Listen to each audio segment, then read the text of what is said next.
Hello, hello, hello, all you wonderful, wonderful people. My name is Halo, and welcome to another episode of Operation Recall, a weekly podcast where we cover the ins and outs of the Overwatch scene, the ever elusive meta, and talk about the pro scene and what's been going on.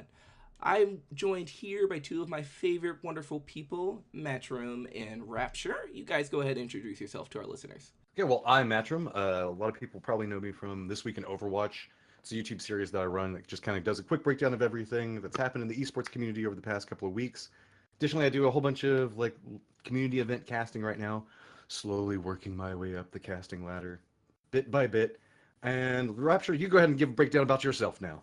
Oh, I gotta live up to that bar, but I'm Rapture. Nice to see all y'all here. You guys might know me from the NA Minutemen on Friday nights. I'm always casting those. My man Verb or Joan Skis or even Warrior Aaron. I think Matcher maybe we've done one or two. I'm not sure, but I also show up on Athena Cup every once in a while and doing some casting here. Every once in a while here and there. So trying to get GM, but I'm a not good player. But I try to talk like I know what I'm talking about. I'm glad to be here and gonna talk some Overwatch tonight. Sounds good to me. So just so you guys are aware, because I know for our last two episodes we've done things a little differently. In our last two episodes, I was joined by Joneskies and Playful. One of the things that I really wanted to do with our podcast was switch things up, give you some different hosts, give you some different perspectives, some different ideas. That way you're not getting any stale content. We're always throwing something new at you. So that's something that we're going to be doing from week to week. So make sure you stay tuned in. That way you can hear different perspectives and different ideas from our multitude of wonderful people here at Softlock. So for today, I think one of the things that's interesting is we have a lot of news going on with the pro scene. I mean, we got some roster changes. We have Rogue that's just been stunning everyone across the board in terms of their performance. And then also we got some really sad news about the Melee, and I'm super bummed. Matchroom, I know you had mentioned it earlier. What's going on with that? It looks like this is going to be the last month for the Overwatch Monthly Melee, also known as the Alienware Monthly Melee, which Rip. makes me really, really sad because this was like one of the cornerstone events that was happening inside of Overwatch. It's been the thing that's brought a whole bunch of teams into the community. It's what a lot of people got like between that and the Gosu Weeklies. That was kind of the start of Overwatch esports and what kind of drew everybody in, especially during the Only Watch era, whenever nobody had beta access and it was the only way to get your Overwatch fix. These are the events that everybody watched. So over time, we've seen the Gosu Weeklies kind of drop off, and they're still doing events now, but not necessarily in the same fashion.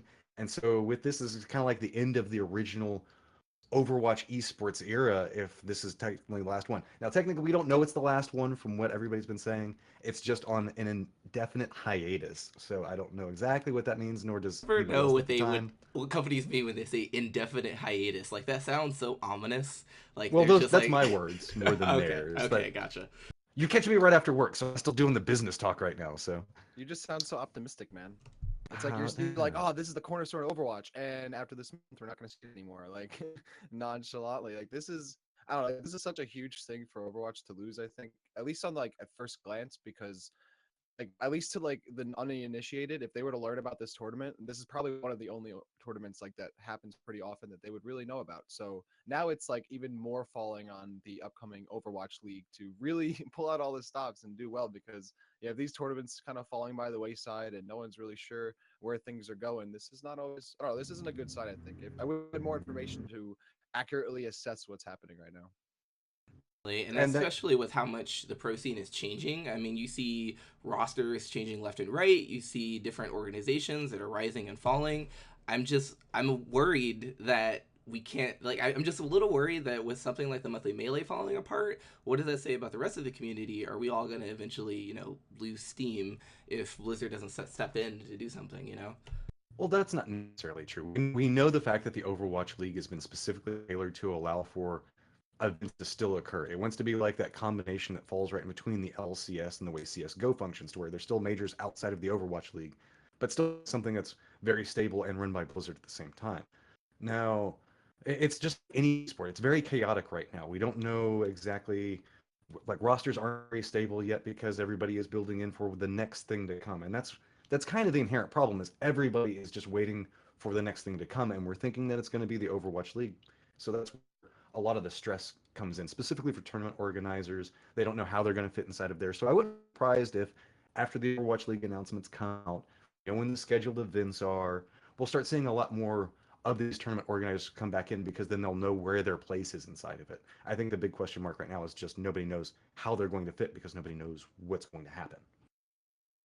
I think that's definitely a fair statement. It just, I just feel like we're just in this weird limbo, you know, and I just don't want to see a community that is so visible, so active. I mean, and just so varied. I don't want to see that fall apart. So I guess that's just my biggest concern. Well, I mean, we just got the announcement the other day that the Overwatch just sold 30 million copies. It was confirmed. So there's definitely a lot of people that are interested in Overwatch. The Overwatch esports community is definitely starting to draw more attention.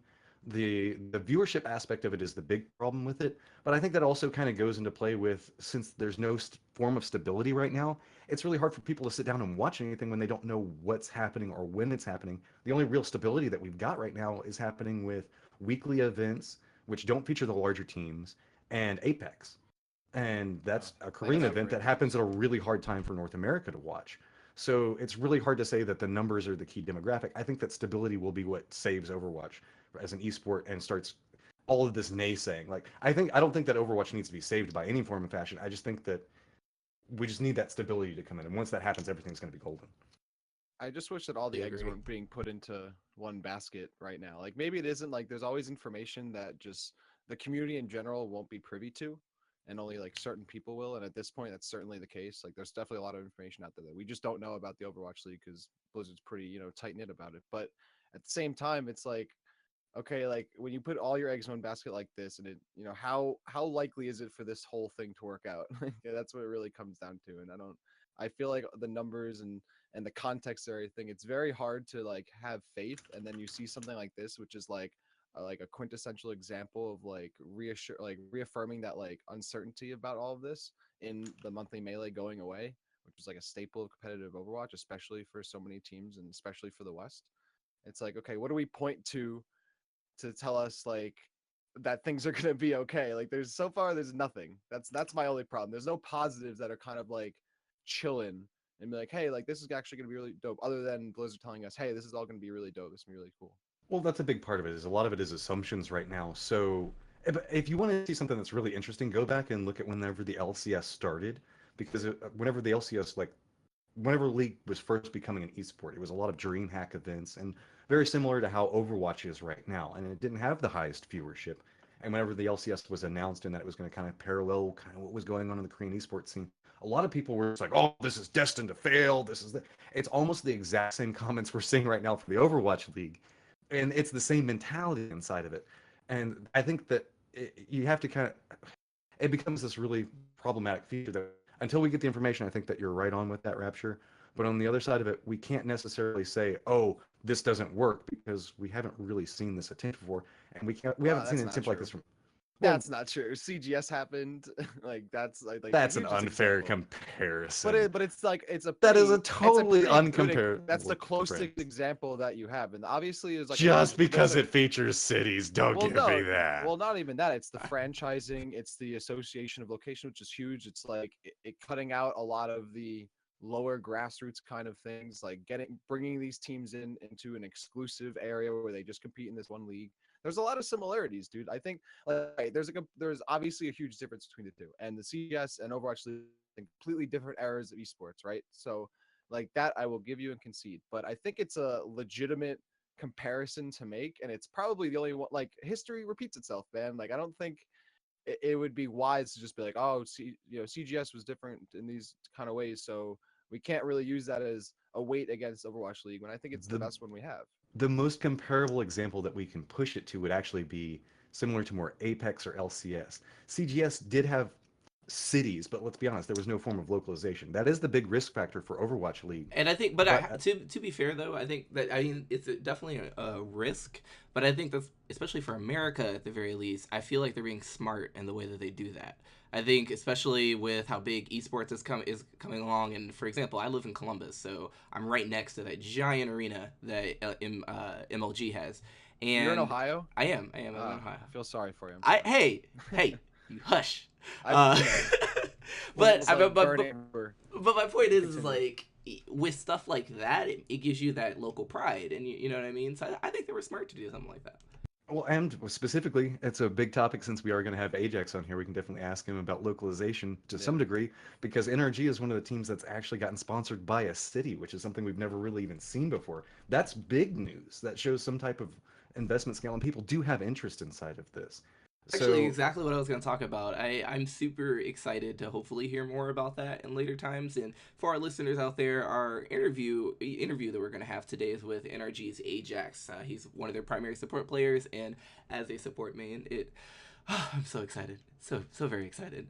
But Matrim was just saying, they're one of the few. I believe there's one other team, it's Detroit, isn't it? If Yeah, I'm not mistaken. Renegades, like the Renegades, yeah. Detroit 5-Hour Energy Renegades or something. Yes. So sick team name. I love it. Oh, so It's very go ahead. distinguishable.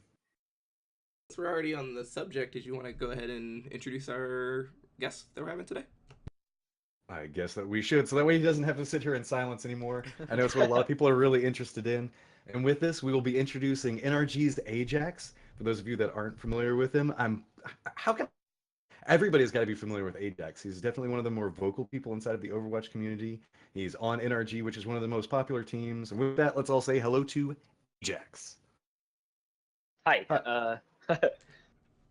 So how are you Uh, doing today, buddy? How's it going? I'm doing okay.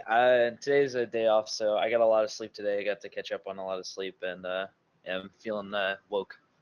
Oh, I'm jealous. Like Monday Right. is my it's like the worst day for me. I spent all weekend casting and then I have to go to like normal job after that. So it's like, oh God, what a sleep. I don't have anything to do with it. So I guess I will go ahead and start off this whole conversation topic. So one of the way that we're going to kind of structure this is we're going to start off with the early days of baby Ajax, whenever he was first getting involved in Overwatch, and then kind of work our way through everything. But so there is something that I need to ask you that is a pretty big hot button topic inside of the Overwatch community.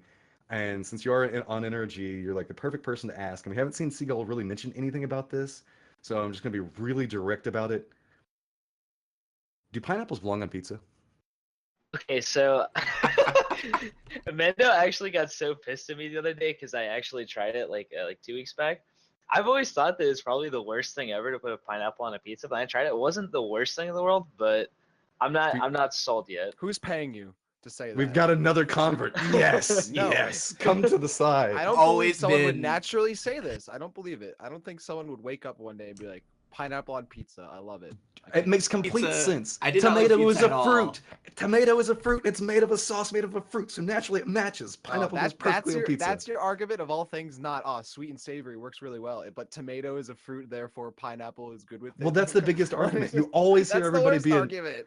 Everybody's always like, no, no, no. You can't put fruits on pizza. Tomato is a fruit. Like of all okay, pepperoni, then bacon, then all these things and then like dirt and then pineapple. That's what you put on pizza. You talk about bacon. A lot of people, whenever they make ham, don't they put pineapple on ham to bring out some flavors inside of it?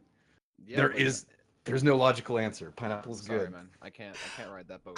Ajax, you have to excuse my hosts. They have very strong opinions when it comes to pineapple on pizza. I'm just gonna sit quietly in the corner and say, if your party don't got pineapple on your pizza, I ain't coming. But that's neither here. That's I'm a neither here pizza nor there. purist. Ajax, I have to ask. With being on a team that's so visible and being on a team that's talked about pretty regularly within the Overwatch community, do you ever feel some kind of like I don't want to say like figurehead or anything like that, but more so of like, do you feel that do you feel like it puts you on a pedestal? When you're performing, when you're out there and you're doing your best and giving it your all, do you feel like there's a weight behind your team that you have to live up to, or do you just kind of like, you know what, I'm just gonna do my best and forget about everything else. I'm just gonna do me. I mean, yeah, for sure. Like, it's definitely there. Like a competitor and a player, like you have to like put that aside, but you can't help but like think after a match whether it goes poorly or good, like what people are gonna say about it. Like just like as someone on NRG who's not a big streamer, who's not like compared to some of my teammates super popular, I usually take like me and Dummy and then sometimes Numlocked as well. We take usually most of the blame, regardless of whether it's our fault or not. And that kind of sucks, but it's just kind of how it is. So like, it definitely definitely a lot of pressure, but you kind of just have to do your best to like ignore it and just focus on continually improving, because in the end, all that matters is whether you win or lose. Like, it doesn't matter what someone on Reddit says or like someone on Twitter says. Like, you just have to like think past like what you have to do and just try to win. Well, this kind of Say follows that. in with a question that I have as well. Is you're fairly known throughout the community for being really vocal. You're not afraid to share your opinion in any form of fashion, and like you're always down to have a conversation or a debate on different topics. And I think that's one of the things that draws a lot of attention to you specifically. So, how do you feel like this is kind of just your natural? This is just something that naturally happened, or do you feel like it's kind of something that's kind of overblown whenever people start talking about like, oh, well, Ajax is really really vocal. What's your opinion on that opinion of you? Well, I mean, they're not wrong. Like, as like a person, like in every game I've ever played, I've always been like an in-game leader, and then not to mention that like back when I was in college, like in high school, I took all the debate classes and stuff, and then when I went into college, I was studying political science because I wanted to do something in politics because I'm just a very vocal, opinionated person like by nature. So it's just kind of like my personality. I just like it's kind of good and bad in its own way. Like sometimes I just like don't know when to shut up. You know what Okay, I mean? now I I've got to ask a sympathize with follow-up you there. question. Okay, so you were in debate. This is gonna let me know exactly the difference. Were you Lincoln Douglas debater or a cross-examinator debater? Um, Were you like opinion-based or fact-based? it's kind of tough to say because I think that even if you have a fact, your fact is always based off of your opinion because you wouldn't be researching the fact if you didn't have the opinion of such. Do you know what I I like mean? that. Like I when I'm like trying Oh to that. say yeah. that? Oh yeah. Where you coming from? I like Specifically that. whenever you're dealing with debate, that becomes a big part of it. So let's jump all the way back to the beginning stages of whenever we had this little bitty tiny Ajax that just started in Overwatch. What drew you into Overwatch to get started with? Like whenever you just like pick it up, or did you like see streams of it? Like what drew you into Overwatch and got your attention with it? Right. So I remember me and my friends played League, and League was my first PC game. I was always like a shooter guy. Like I played, like Battlefields, Call of Duties, like everything. I played every single shooter I could possibly put my hands on back when I was younger. And then so I got into League. I played that for a couple of years. And I remember sitting around with my friends, and we were so pissed because like we were both Diamond League players, and we were just so mad at the game and just like not really having fun with it. And the cinematic for Overwatch came out, and we watched it, and we're like, "Hold, what the heck? We gotta play the game. Like, you gotta play it." So like, I remember trying my hardest to get beta keys, and I didn't get one till like the very, very end, like the very last wave. I finally got in, and oh my god, I was so happy I got to play Overwatch. Like, it was the cinematic that really brought it in for me. It's like a shooter, like that looked kind of like a MOBA, so it was like everything I could possibly like want in the game. So I just started like grinding instantly. And so Did you out of already that, sound about it? Like you could hear it in your voice how pumped you were about the game in Yeah. general. well, that was during like that was the only watch era. See, I'm in the same boat as you were. I spent like I saw the cinematics for it, and I went and like caught a couple of Seagull streams because that was like the de facto way like watch Overwatch if you didn't have a beta key at the time.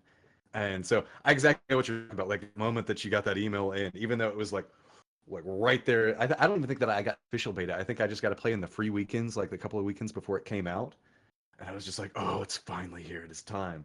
So after that, naturally, you went and you burned a whole bunch, like got some rank. But back in the early days, there wasn't even like it didn't start off with like a ranked ladder or anything else. We just had Right. quick play.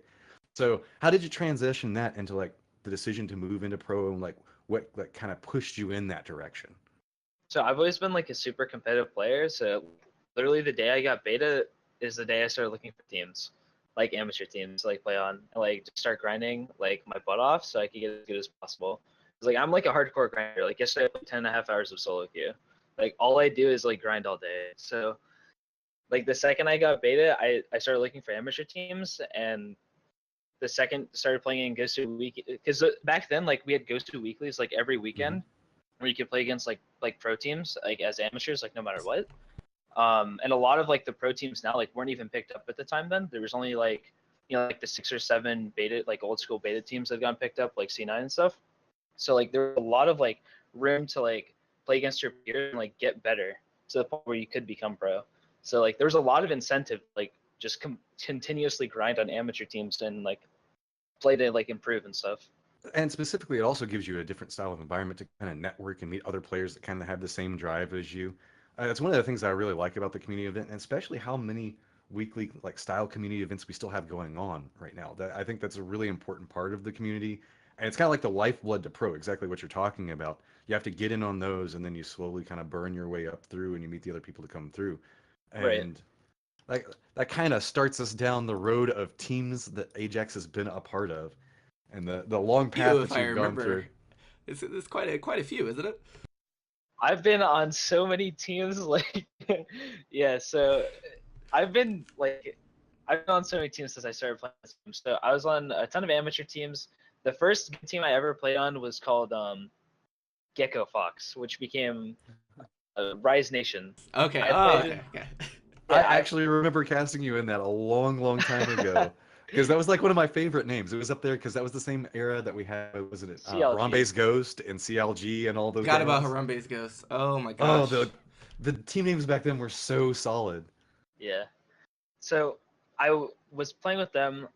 I wasn't getting. I got cut, and it sucked. But then after that, I found this amateur team called Team Snow, which is like, if anyone's ever heard of this like streamer Man of Snow, this is Mhm. also the team that eventually became Renegade. So like we got signed by Kingdom after winning a couple tournaments. We were actually like dominating NA. Like we placed like top 3 in like 4 months in a row in every single tournament we played in. Then after that, they got picked up by Renegades. I got cut because they wanted to bring in Gods, and Gods wanted to bring his friend Pooks, so they cut me for him, which really sucked. That yeah. Wow.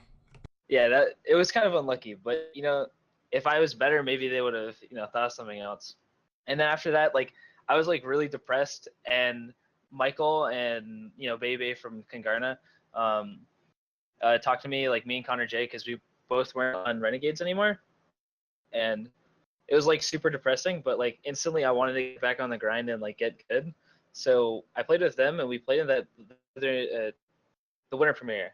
Yeah, the winter premiere thing, the qualifiers. We grinded through that. We qualified. And we eventually got picked up by Ghost. Yeah. But What was up with this?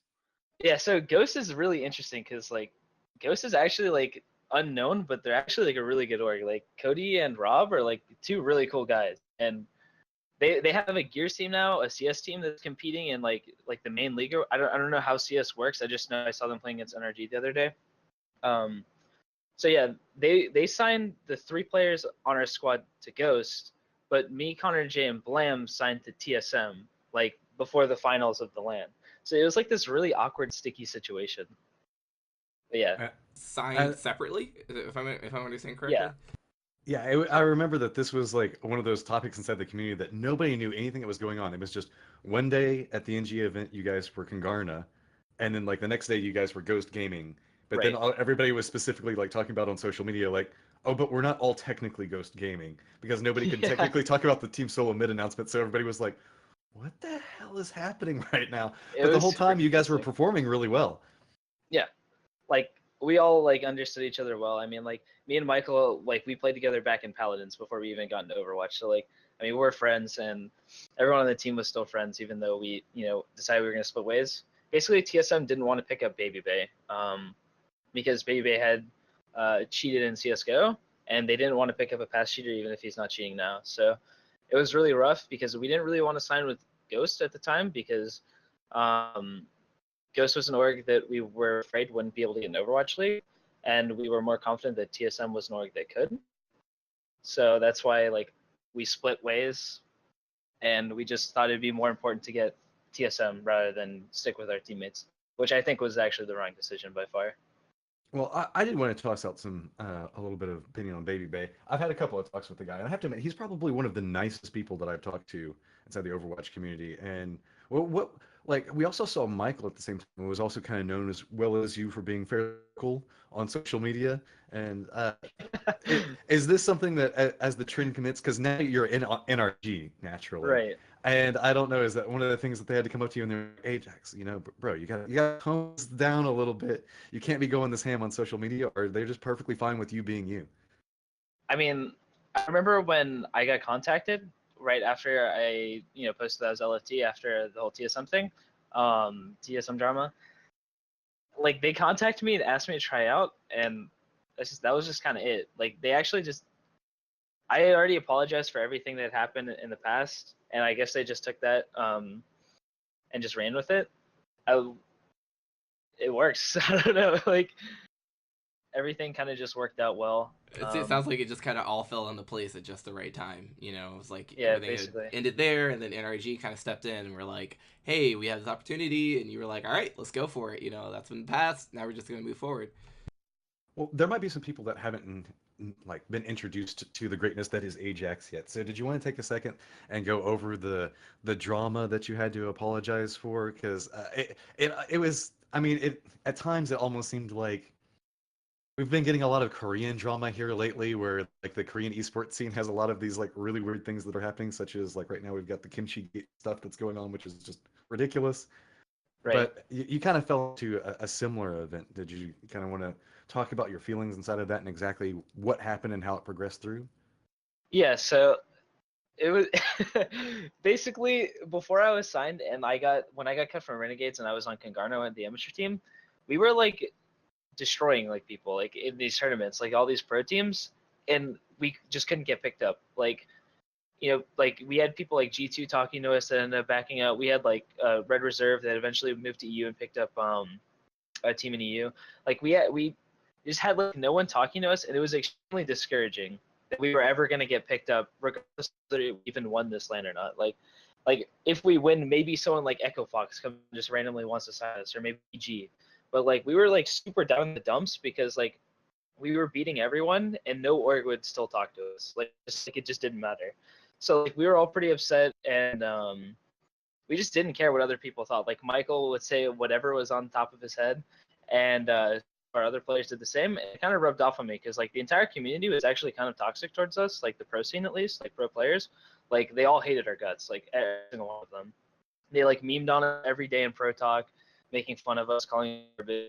So like we were in this like state of like we just don't care about what anyone thinks of us. So I just like my Twitter started getting to like super savage. I tweeted like some really stupid stuff, and I said something that I should have never said, even if I like censored the word, and it got screenshotted, even though I did the tweet like an hour after I had posted it, and yeah, they sent it to TSM like 3 months after I had made the tweet, regardless of whether that's relevant or not. But they decided that they didn't want that for their brand when TSM was going to announce us, so they released me.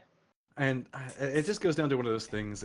It's I, I don't know how to approach the subject, but you kind of brought it up, so I'm going to continue in. What's your opinion on how sometimes the community can treat some of the unsigned teams that are working their way up? Because we have seen it in some of the other, and with some other teams as well. Like I know that their period of time, CLG was really getting hit right after they just got signed as well, and they had a rough go of it. And actually, they stayed much more quiet and have been making a like they've been making a name for themselves now just off of some of the events that they've been competing in and drawing a lot of attention.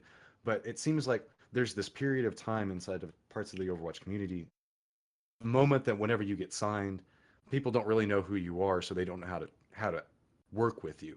Is that something that you've experienced as well? Because a couple of other people that we've talked to have mentioned something similar. Right. So the Overwatch community is like very interesting in how they go about how they talk about their players and how casters actually talk about players. And I think a lot of how the community perceives and talks about players comes from how casters actually cast matches. So something I noticed coming from League and other games other than Overwatch is when you watch a casted match, you'll see a lot of times that a lot of they overhype certain things, and they literally will just literally look at the same thing over and over and say, wow, this is really good, wow, this is really good, this isn't working. And they talk about it very individually instead of as a team.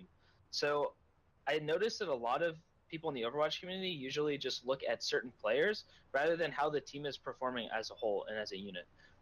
It's something that's actually really frustrating. So I'll see a lot of like teams and players that get perceived very negatively or in the wrong way, or are discussed in a manner that doesn't really make sense to what I'm watching myself when I go back and watch these VODs. So like maybe like teams like CLG when they get signed, maybe some things are like really negative towards them, but then you have to like go back and actually watch the VOD for yourself, and you have to think with an open mind, because it's also really hard to think with an open mind when you're looking at Overwatch as an esport, because all we have is first person. Like casters only watch first person, and it's usually only on like the DPS players too. So you have a very like nearsighted vision of things that are happening in the game, and they tend to be too harsh on things that they're not really understanding or seeing from the outside. And see, I think that That's you been hit a on complaint I've had for a very long time, and I totally agree with you. And I don't think that's necessarily all the streamers' part. And I think Matchroom, you're probably going to say something similar. Is that we're kind of limited by the tools and spectator mode that Blizzard has given us, and we've gotten a little bit better in terms of being able to create static cameras and different things like that. But I definitely agree where there are times where it's difficult for you to say, well, X, Y, and Z occurred, and that led to a failure of this push because we only have that one perspective, and so. I do feel, especially when it comes to individuals who play a lot of support or a lot of tank, where they get a lot of that flack because, well, DPS was in position, why weren't you? You know what I mean?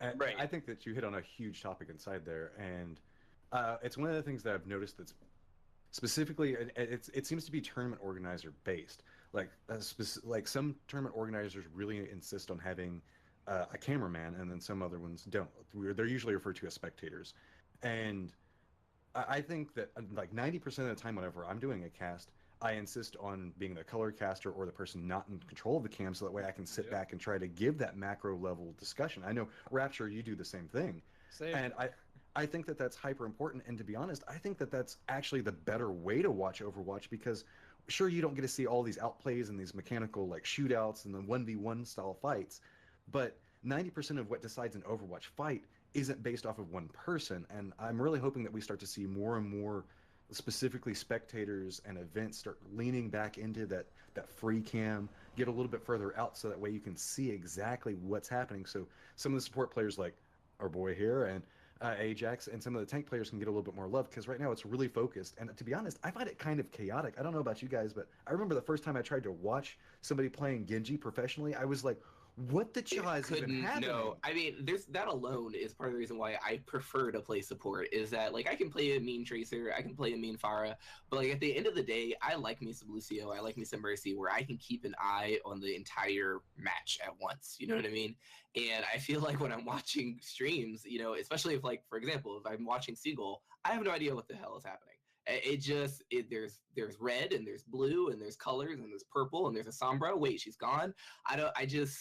You can't keep up, Right. It's a super fast-paced game, and that's also why I really wish there was more overhead views of fights. But at the same time, you're totally right. Where the limited the camera is very limited, and it's hard to cast, especially when you have not as much production. I remember walking backstage of NG for the first time when I got there for LAN, and they have 10 cameras or I should say 10 monitors all on top of each other stacked like in a big square formation, and you have a guy literally sitting there shouting on which camera you want to pan to, and it's each a special perspective of a player and an overhead view. So it's really really hard for especially like smaller tournaments or less budgeted tournaments to have good camera when you just don't have the budget.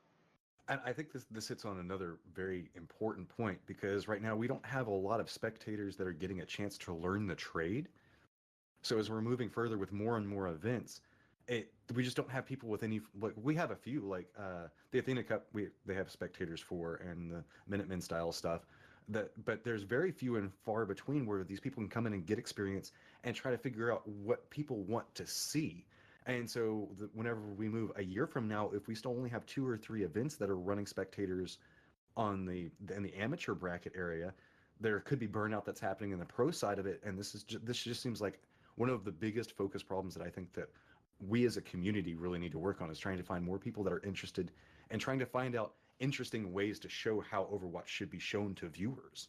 It's funny you say that because I feel like you were saying the smaller orgs are the ones that are going to really suffer from that the most. I mean, with the Athena Cup, I think as a softlock, like we got a little lucky. We had the beta tournament or the beta season for the Cow League, which eventually became the Athena Cup. So now when we do our productions, we have those dedicated cameras, we have those setups. We've already kind of figured out a little bit of how our viewers like to watch our events. But not every community is going to have that same setup. I mean, you might even be able to talk about the Reddit championship. I don't know what difficulties you guys might have run into streaming that, but I can't imagine that everything was running smoothly from the very beginning. I imagine there was a lot of work that it took to get to the point where you're able to cast that effectively. Well, I've got to get a shout out to Scribe. That event was ridiculously long. It was like 11 hours. A guy was doing play-by-play casting while running the cams at the same time. And I think that that's something that has to be noted. Whenever you're having to run the cams at the same time that you're talking over it, if you're doing the play-by-play for like saying, "Oh, this is how the fight is happening," but you're now locked into a first-person view and you're trying to find the one that you think that most people will enjoy, you can't really be casting the play-by-play because you can't see the entirety of the event, kind of thing. It ends up in this really awkward style position. And I think that the further that we go with it, we definitely need to figure out how. I don't think that we found the right way to show Overwatch as a whole yet. Well, we're going down a dark rabbit hole of how to do production and stuff like that. That's not Ajax's role. We need to pop back out. And so I guess we'll continue the spiciness of conversation here. Well, one thing I did want to say, since we did hit up on NGE, you're actually one of the few people that has actually gotten some land practice on Overwatch. I know that that's become a, a really sought after commodity at this point because NGE actually was at PAX South. And so we've had essentially that and MLG that's occurred within the past 6 months, and not too much after that. Everything's kind of been online. What Right. was Do you feel that that's a really big commodity for you as a player right now? And how do you feel that actually playing on LAN versus playing in an online event really helped you and helped you grow as a player? Well, I remember walking out on the stage, sitting down for the first time in front of like 1,000+ people, looking at my computer and like just shaking a little bit. Like you gotta like the very first time you ever land. Like I'm sure everyone goes through this where you just shake a little bit. You gotta like. It's good that I've had my first LAN experience, so now I don't really have to worry about it again. Like after like the very first game, nothing faced me anymore. It's kind of just irrelevant. I just noticed my monitor and my 6 teammate or my 5 teammates. So yeah, but I think the lack of LANs and having mostly online tournaments is really hurting Overwatch as like a whole, especially in the pro scene. Like, I mean, I don't want to delve too much into what like Siegel's thoughts or anything, but I mean, just from his tweet longer, he said, he mentioned, it's really hard when there's no lands and you just have a ton of online tournaments. And someone like me who's like a grinder who cares about literally every single thing, like it's easy for me to keep my like motivation, but I know for a lot of other pros, it's really hard for them to keep up their motivation for these like 5,000 online tournaments that don't really mean anything. Like even if you win it, like no one really cares. Like mainly That's a, pros. Like, go ahead. I was just gonna say that's exactly one of the biggest issues that every person that we've had on the podcast so far. We've met with Man of Snow, we met with Best from Rocket Esports, and they both said something similar in that it is really difficult to base a community only on online tournaments. Having those LAN events is just so critical to a pro's career, honestly. And there's a lot of teams that just can't stay they can't stay afloat, at all. Well, there's also a side factor in it. It becomes very, very interesting it pulls in viewers too. There's something about having a crowd and people chanting and being like, oh, and like clapping in the background, that kind of stuff. It really Right. adds to the experience for the viewer as well.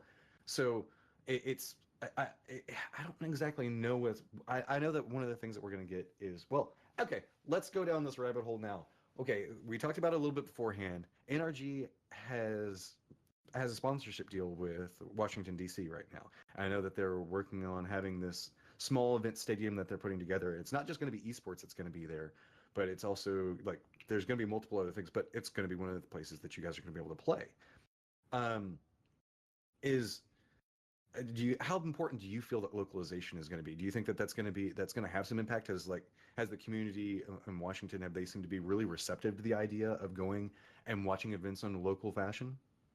So I wasn't one of the players that actually got to go. I was still not under contract yet when they went and met with the guys with Events DC, which is like an affiliate with the government. I don't really know how that deal exactly works, like inside and out, but um, they've been super awesome, like super great. They've been super receptive to esports. They're super excited to watch it grow, and they really want to see energy there and whatnot. So we'll see what happens with the Overwatch League. Whether NRG can get in or not, and whether we can get DC as a spot if we do get in. I don't really know all the details.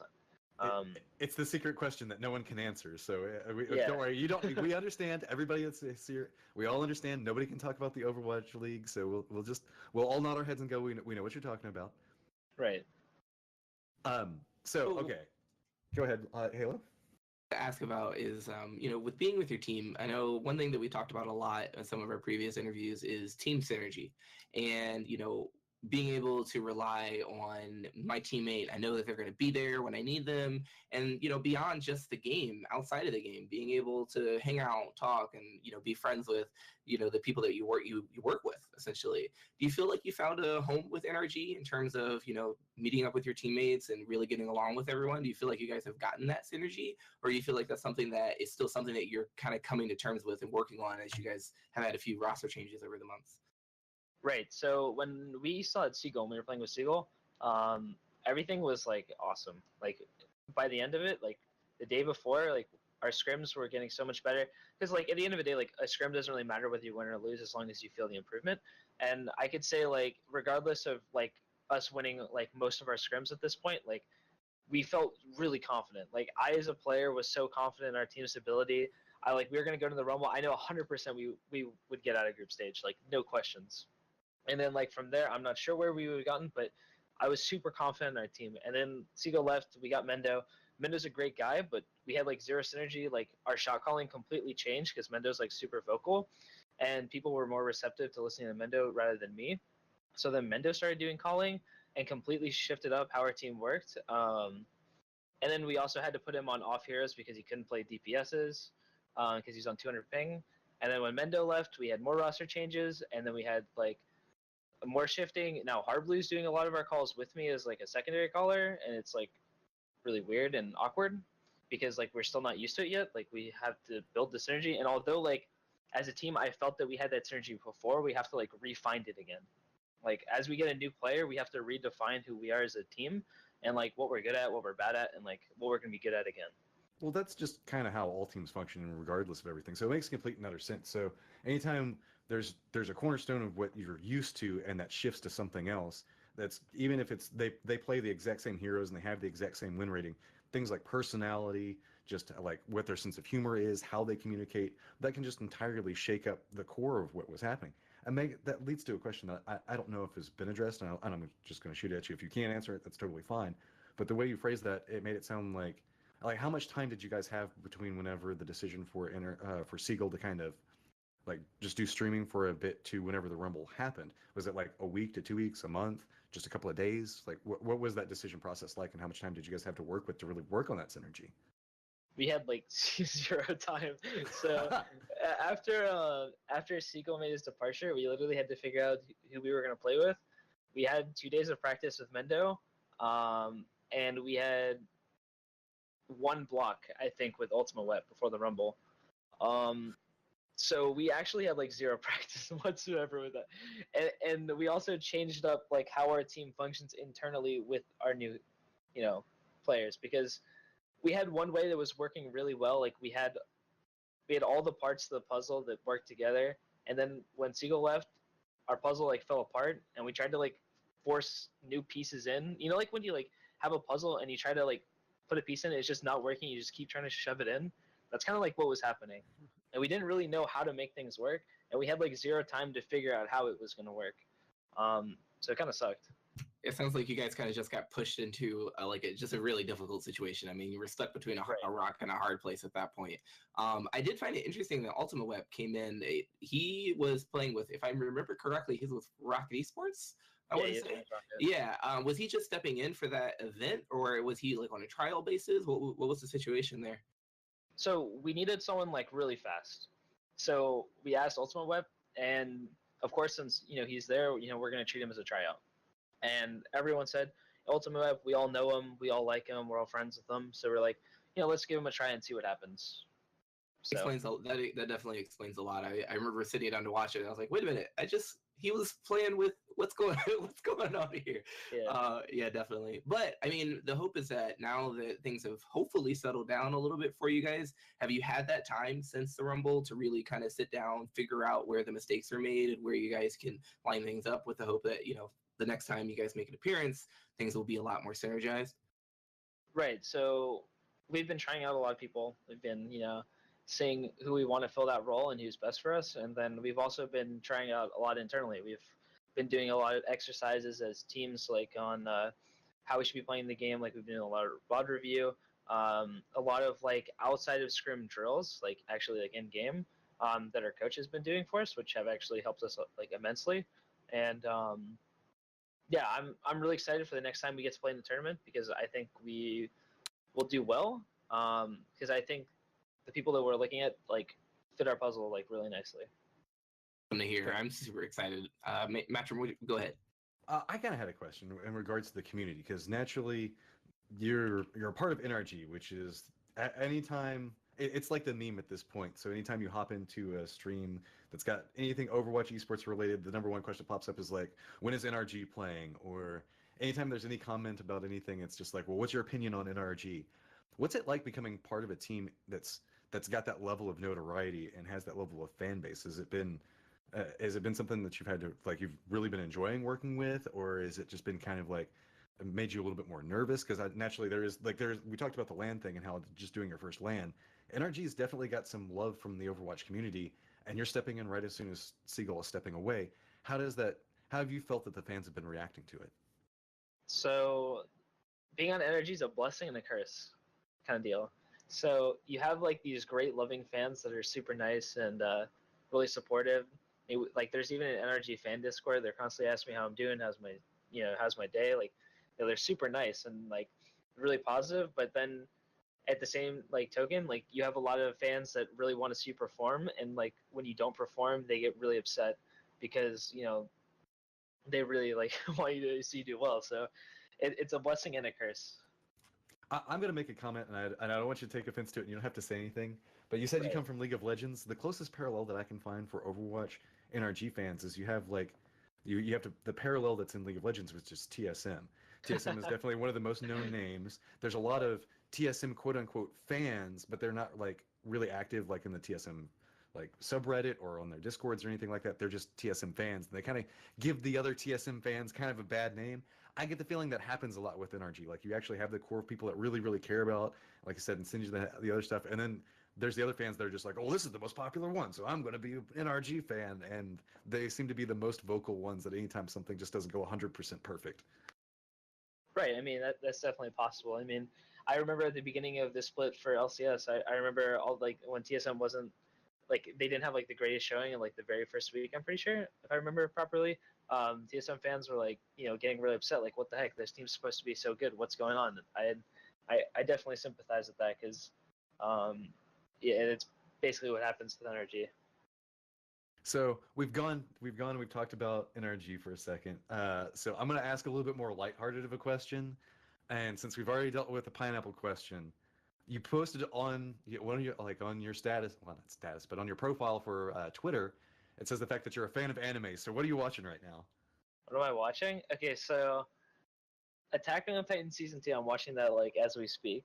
Like, I'm not actually watching that right now, but I watched it last night. I caught up with that. That's pretty sick. And then I finally got around. I watched Naruto so much as a kid. I normally am not someone who watches like those super like like Western like animes that like super like overpopularized and stuff. But then like I watched that as a kid, but I never watched Shippuden, so I figured I'd just give that a try. So I started watching that the other day too. There's like the two I'm watching right now. Yeah, somebody in chat specifically talking about Hero Academia, and if you haven't had a chance to, you should definitely check that out. I saw season 1. I have to watch season 2 at some point. I'm not alone in that. So happy I'm not alone. Well, okay, it's definitely really enjoyable. But before we entirely weeb out, I know people don't want to go down the path. So, what do you see as the future for specifically sports, like supports inside of Overwatch? We're looking at an entirely different Overwatch than we looked at, say, a year ago. If you remember, that was during like the really bad times whenever everything like you could have the double Winston, double Zenyatta, double Gigi. I think that was still around this time. I don't remember exactly what, but Overwatch has grown quite a bit inside this last year. Where do you see specifically your role evolving to in the next couple of months to year? I'm sorry, I'm confused. So, what do you mean by like role? Like the the support role itself. What do you like? Sometimes like it was in general, like yeah. What do you think that supports are going like? What do you think that the next thing that's coming around the corner seems to be like, or do you think that it's going to kind of stay a little bit more standardized the way it is now? Like on how the role will shift up in the future with like new heroes or like maybe more supports or less supports. are like being more vocal? Do you think that Oh, I Anna is see. just Anna and Lucio are just two requirements? Do you think that there's a potential chance that maybe Mercy comes come down? Mainly, just what do you see Right. down the path of supports in the future?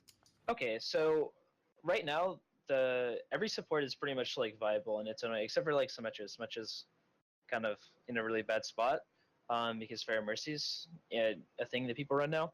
So I've seen actually a lot of like misconception that like certain supports are really not good, and it doesn't really make any sense to me because a lot of the supports are picked like pretty decently right now. Like Mercy's definitely not gone. Like she exists very much so on Koth with triple DPS comps for one run Pharah.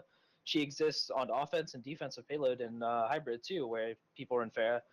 Teams like LG Evil and CLG have definitely abused Pharah Mercy as like a really good combo that they really like to play. And then heroes like Zen are really popular in triple DPS comps as well as a second support instead of an Ana. So they're like Zen is alive and well. He's even come back to life a little bit on defense on maps like Dorado, where you don't necessarily need speed boost anymore because the aura is so low. Where you just forward hold and play on rooftops. So Zen has come back into viability in that sense too. Lucio is still just pretty much 90% pick. Like he's still like insane. There's very few scenarios where you don't want him. Sometimes you want Zen, but and then Anna is pretty much good all around the board, kind of like Lucio, except there are scenarios where she isn't as good, where there's a lot of tanks, or maybe you want to support your Pharaoh. So I don't know. There's like this big misconception going on that like these supports aren't viable when they actually are. They just need certain comps to be filled around them, kind of deal. You So say that because I feel like for supports at least, we're in one of the stronger positions where, if you think back to season one, it was, all right, Mercy, do we have res advantage? Does the other team have res advantage? What's going to happen? And then, things kind of got flipped on their head once Ana came out and she got all of her buffs. And now everybody's like, okay, it's Ana Lucio, we're going to Beyblade it up all the time. I feel like we're finally at a point where, with the exception of Symmetra, all of this healing supports is what I should say, are in a viable position depending on the situation. And I don't think we've really been there since the beginning of Overwatch. Yeah, this meta is like actually like really good. So like supports are pretty much all viable. All the tanks are viable, which is nuts to me. Like you have Zarya getting picked, you have Diva getting picked. Like Diva's actually like super underrated in NA. She's like perma picked in like Korea. Ryan's still decent, even though he's not as strong as he used to be.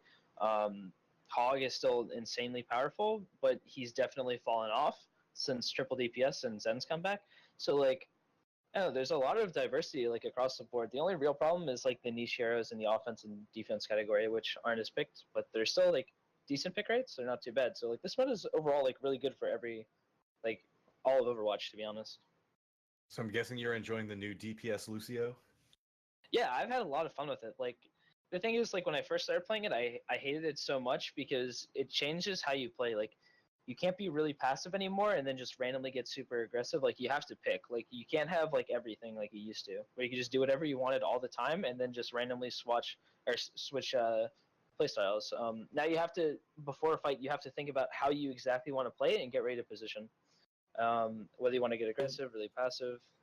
That's one thing that I've actually been enjoying in terms of just viewership when it comes to watching events. Is it being on the Lucio is actually a lot of fun. Like whenever I see the casters go to the Lucio position, it's a lot more fun at this point now because you see them having to play more aggressive. You're seeing him kind of being like that emergency medic when somebody goes down and he hops over to give decent healing, whereas before it was just he was healing chip damage. Have you found yourself enjoying the game and enjoying pro matches a little bit more, considering you are on Lucio a lot? We see you playing that hero and adapting. Have you found your own matches to be more enjoyable, or did you find that you would have preferred Lucio stay the way he was? So I don't know, because it's a lot harder to call from Lucio now because you actually like have to focus on mechanics a lot. Like he's like a really like APM heavy hero, like opposed to like any other hero in the game. So what I mean by APM, if anyone doesn't know, is actions per minute. It's like a StarCraft like term. So basically, you're constantly hitting your keyboard and wall riding, and constantly like thinking of where you're going to be going and what you're going to be shooting. And now like the actual shots like mean something because you can basically one hit people. So like even Anna's scoped in, she's basically like a one shot, as long as she doesn't have nade up. So I find that it's a lot more fun to play, but it's a lot more difficult to play. and like especially from like a caller's perspective, like it's a lot easier for like NRG now that like Harblue's doing a lot of the main calls, and I'm just like tracking ults and stuff because I get to focus a lot more on mechanics, and like it's a lot easier to frag and just go kill stuff. So here comes the important question that has been discussed multiple times as well. When Boostio happens, is it the Lucio's fault or the Anna's fault? It's actually it's kind of both in its own way. But I'm not gonna lie. Sometimes I want to take those boosts, like in solo queue. I'll like maybe purposely walk in front of my Anna. I don't know. That's a little bit questionable, but I think it's fun. And Bustio with the new Lucio, I gotta admit, the dude can lay it down. Like I've had some matches, and because you basically have a character that has the mobility of Genji, and he can do and get to the places Genji does without using any cooldowns. And people don't necessarily realize how powerful that is. I mean, I think for example, there was on Reddit there was a video of Stanky just gunning in, killing an Ana, and being out, and he didn't even use a speed boost. You know, it's like you can get in, get out, get some damage in, and you don't even have to worry about your amp it up or you having to change a lot. So I think Boostio can be a little dangerous. I mean, yeah, Lucio in general just does so much damage now. Like I've found in a lot of like scrims we play, especially in Koth, like there's a lot of scenarios where he just does so much damage. Like it's fine to go 1v1 at DPS or something because you'll probably win. Especially Tracers. Like Tracers are actually just like the freest kill in the world now. Like you just hit like 3 headshots and they're basically dead. I entirely agree. I know we're starting to get towards the end of this. We've had you for about an hour now, so I guess we'll get to that point where we wrap it up. Halo, do you have any more questions that you're directly wanting to ask? Anything that's still hiding that you just have to know? I think it's been. I think I'm good. I feel like we talked about a lot. Ajax, I'm sorry we ended up keeping you longer than we expected. I do apologize. But I definitely appreciate you sticking around and coming on today. I know you're super busy. I know you do a lot, and it means a lot to us to have you, come on and answer all these questions and talk to, some little weebs that just like to, play Overwatch. Oh, thanks for inviting me. It was fun. Rapture, you got anything else before we go? Nah, you guys took all the words out of my mouth. You guys got it. Well, before we have you sign off, Ajax, where can our listeners find information about you, stream, maybe see you in some events? Where can they follow you? Right. So my Twitter is at Ajax10W. I just tweet everything I feel like, and then you can find me on Twitch at Ajax1TV. And next tournament will probably be the monthly melee, whether we get invited or we have to go through the qualifier. So I think that's on twitch.tv/curse. So yeah. If you guys haven't done it yet, definitely follow Ajax on Twitter. It's, if nothing else, it's definitely entertaining. I just recently followed him right after we had talked about the interview, and it has been the most entertainment I've had this weekend. I have greatly enjoyed every moment. So definitely will be sticking around. Well, again, Ajax, I want to thank you so much for coming on, and I wish you guys luck on everything that happens in the future. Thanks. I really appreciate that. All right, so we just have interviewed our third person. We're getting close to the end of our third episode. Matchroom Rapture, how do you guys feel? You think we did good today? Feel like we did a good job? I think it was pretty enjoyable. I think we stole everything away from Rapture, though. He's just like hiding in a corner over there, like, why don't I get to use any words, guys? Get back in your cage. Nah, you guys are just so good at it. I was like, I don't want to step on your toes and squash your questions. You guys got it. Well, no, I felt bad. I felt like I was talking too much. No, I was chill because I get to chime in, laugh every once in a while, remind people I'm still chilling. So remind people like, who's this? After like not talking for 20 minutes, like, wait, who's this talking? This third person. So no, you guys got it. That was good. Well, I want to say thank you to Matchroom and Rapture for joining us today. Like I said, we're doing this rotating hosting, kind of figuring it out, and I feel like we got a great team at SoftLock. We got great people, and things seem to go pretty well. For all the people who tuned in for our live cast, I guess we should have mentioned that at the beginning. We were doing a live cast, and we plan to do so in the future.